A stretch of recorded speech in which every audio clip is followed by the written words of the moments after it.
Salut les amis, j'espère que vous allez bien. Je vous fais une petite vidéo, vous vous en doutez, pour vous souhaiter mes vœux, mais ça ce sera dans une deuxième partie.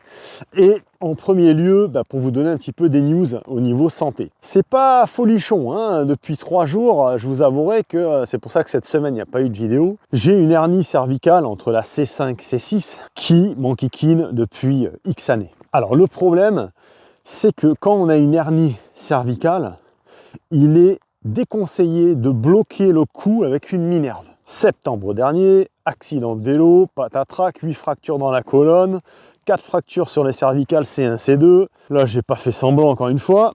Et obligation de bloquer le cou pendant 3 mois. Je dois retirer la minerve maintenant pour redonner de la mobilité au cou et un petit peu de muscle aussi. En attendant de commencer le kiné début janvier, puisque il est en congé, un peu cher, il faut aussi qu'il se repose. Et forcément, lorsque j'ai enlevé la minerve, tout va bien. Premier jour, je commençais à ressentir les douleurs des fractures, mais bon, ça va.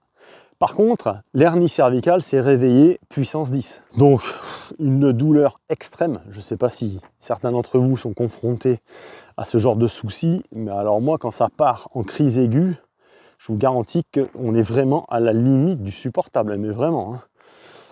C'est très compliqué. C'est vraiment cette douleur. Moi, de toute ma vie, je rencontre aucune douleur aussi puissante que ça. J'ai jamais rencontré une douleur aussi importante. Et donc, je suis allé voir le toubib qui m'a mis sous cortisone pendant 4 jours et sous, je crois que c'est Isalgie le nom, un médoc à base d'opium pour pareil venir soigner, résorber, on va dire, un petit peu cette hernie. Et là, ça va un petit peu mieux aujourd'hui, donc je suis content. J'ai aussi acheté un appareil de massage pour la nuque, enfin bref. Je pense que ces cervicales n'ont pas fini de m'emmerder, mais bon, c'est comme ça. Sinon, à part ça, les amis, je voulais vous faire également cette petite vidéo pour vous souhaiter du fond du cœur une excellente année 2026 avec plein de bonheur, plein de balades en camping-car et surtout la santé. Je vous dis pas spécialement l'argent on s'en fout. Tant que la santé est là, c'est le principal. L'argent, il en faut un petit peu, mais bon, on va dire que c'est pas le principal, franchement. Moi, dans mon cas, j'espère que 2026, ça va être un peu plus tranquille, parce que là, ça fait quand même 2 ans où je les accumule, les conneries. Il y a 1 an et demi, infarctus. Il y a 3 mois, accident de vélo où je me fracasse la tronche. Bon, il y a un moment donné, il va falloir un petit peu se calmer, parce que là, ça commence à bien faire.